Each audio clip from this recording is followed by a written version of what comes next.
Hello everyone, আজ আমরা আপনাদের দেখাবো রংপুরে পীরগাছা উপজেলায় অবস্থিত ঐতিহাসিক ইটাকুমারী জমিদার বাড়ি। এই বাড়িটা শুধু একটি প্রাচীন স্থাপনা নয়, বরং এখানকার ইতিহাস, সংস্কৃতি ও সামাজিক কর্মকাণ্ডগুলো খুবই গুরুত্বপূর্ণ। চলুন শুরু করি। ইটাকুমারী জমিদার বাড়ি প্রতিষ্ঠা করেন রাজা রঘুনাথ চন্দ্র রায়। তার পুত্র রাজা শিবরামচন্দ্র রায় ব্রিটিশ বিরোধী কৃষক প্রজা বিদ্রোহের নেতৃত্ব দিয়েছিলেন।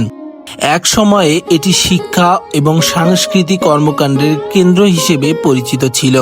এখানে রয়েছে মন্দির, বিশাল পুকুর এবং বিভিন্ন প্রত্নতাত্ত্বিক নিদর্শন। এখানে বিভিন্ন কক্ষ ও হলগুলোতে সাংস্কৃতিক আয়োজন এবং গুরুত্বপূর্ণ আলোচনার স্থান হিসেবে ব্যবহৃত হতো। এখানে রাজা শিবচন্দ্র রায় এবং অন্যান্য সদস্যরা প্রশাসনিক ও সামাজিক বিষয়ে সিদ্ধান্ত গ্রহণ, শিক্ষা, ধর্ম ও সাংস্কৃতিক সংক্রান্ত পরামর্শ করত। ব্রিটিশ প্রশাসক এবং অন্যান্য প্রতিনিধিরাও এখানে আসতেন। লোকমুখে শোনা যায় রাজা শিবচন্দ্র রায় এবং দেবী চৌধুরানী কৃষক বিদ্রোহ নিয়ে এখানে গোপন বৈঠক করতেন।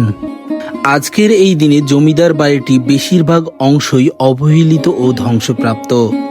মন্দির, পুকুর এবং প্রত্নতাত্ত্বিক নিদর্শন এখানে আছে, কিন্তু রক্ষণাবেক্ষণের অভাবে ক্ষয় দেখা যাচ্ছে। কিছু স্থানীয় জনগণ ও সাংস্কৃতিক সংস্থা ভবিষ্যতে সংরক্ষণ এবং পর্যটন কেন্দ্র হিসেবে ব্যবহার করার চেষ্টা করছে। ভবিষ্যতে ঐতিহাসিক ও সাংস্কৃতিক গুরুত্বকে কেন্দ্র করে পর্যটন ও শিক্ষামূলক কেন্দ্র তৈরি করা যেতে পারে। স্থানীয় ইতিহাস ও সংস্কৃতি সংরক্ষণ এবং প্রদর্শনীর মাধ্যমে যুব সমাজকে ঐতিহ্যের সঙ্গে পরিচয় করানো সম্ভব। ভবিষ্যতে জমিদার বাড়িটিকে সংরক্ষণ করলে এটি বাংলাদেশের অর্থনীতিতে গুরুত্বপূর্ণ ভূমিকা রাখবে। এই ছিল ইটাকুমারী জমিদার বাড়ির ইতিহাস। আশা করি আপনারা ভিডিওটি দেখার পর এই ঐতিহাসিক স্থান সম্পর্কে নতুন তথ্য জানতে পেরেছেন। ভিডিওটি যদি ভালো লেগে থাকে তাহলে লাইক, কমেন্ট, শেয়ার এবং সাবস্ক্রাইব করতে ভুলবেন না। ধন্যবাদ।